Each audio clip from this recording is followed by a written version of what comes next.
என் அன்புக்குரிய மக்களை வணக்கம்.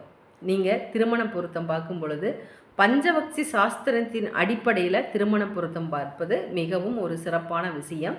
பஞ்சபக்தி சாஸ்திரத்தில் உங்களுக்கு முன் ஜென்மத்து கர்ம வினைகள் என்ன, நீங்கள் யார் யாரோட சேர போகிறீங்க, உங்களுடைய எதிர்காலம் எப்படி இருக்கும் அப்படிங்கிற ஒரு விஷயமெல்லாம் இருக்குது. நீங்கள் நண்பர்களை தேர்ந்தெடுக்கும் பொழுதுமே இந்த பஞ்சபக்தி சாஸ்திரத்தை மூலிமா நண்பர்களை தேர்ந்தெடுத்துக்கலாம்.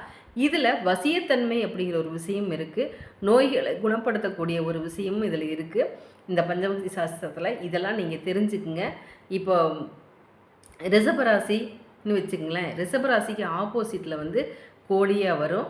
அப்போ கோழியை வரும்போது வள்ளுவருக்கும் கோழிக்கும் எப்படி ஆகும்? சரி, மிதுனத்துக்கும் தனுசுக்கும் எப்படி ஆகும்? அப்போ அந்த வீட்டில் மிதுன ராசி தனுசு ராசின்னு வச்சுக்கோங்க.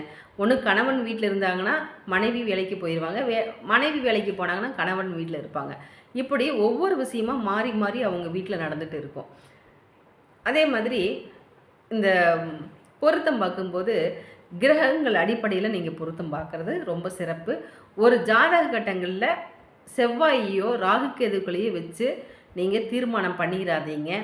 நம்மளுடைய கிரகங்கள் மேலே நமக்கு இல்லாத ஒரு நம்பிக்கை கிரகங்கள் மேல் வைக்காதீங்க. அது ரொம்ப தப்பு.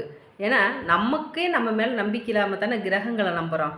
அப்போ நம்மளுடைய மனம் உறுதியாக இருந்துச்சுன்னா எதுவும் செய்ய முடியாது. எந்த கிரகங்களும் நம்மளை ஒன்றும் செய்ய முடியாது. நம்மளை ஆட்டி வைப்பதே கிரகங்கள் தான். நான் இன்னும் பல தடவை சொல்லியிருக்கேன்.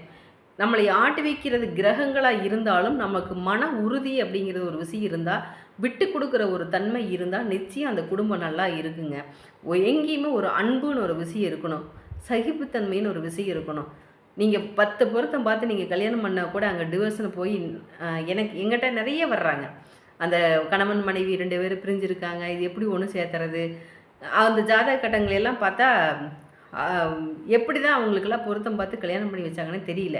அந்த காலங்களில் பூ போட்டு கோயிலில் பூ வச்சு கல்யாணத்தை பண்ணிடுவாங்க. ஆனால் இப்போ இந்த காலகட்டத்தில் 10 பொருத்தம் பார்த்து 10 ஜோசியரை பார்த்து பொருத்தம் பார்த்து கல்யாணம் பண்ணாலும் அந்த கல்யாணம் நிலச்சி நிற்கிறதில்ல. இப்படி பல விஷயங்கள் இருக்குது. அப்போது நம்ம கல்யாணம் பண்ணுறது மட்டும் பெருசு இல்லைங்க.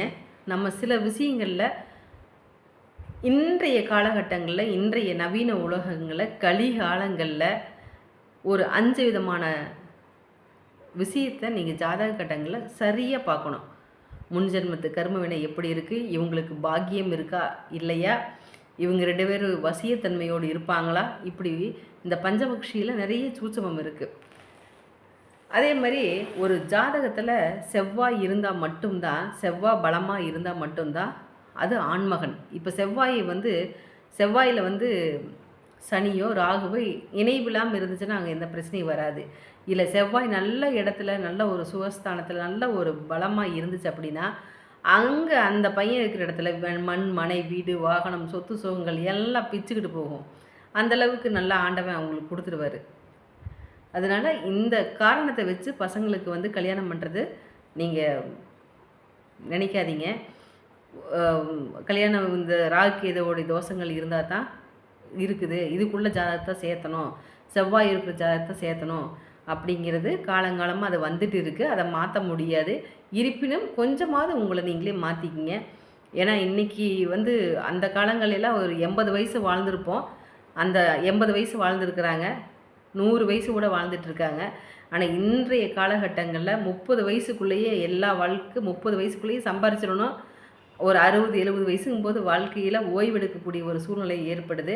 நாம் 45 வயசில் ராகுகேதுவையும் செவ்வாயும் பார்த்து கல்யாணத்துக்கு ஏற்பாடு பண்ணணும் அப்படின்னா அது சிறப்பில்லாத ஒரு சூழ்நிலையில் ஏற்படுத்தி கொடுத்துரும். நன்றி, வணக்கம், மீண்டும் சந்திப்போம்.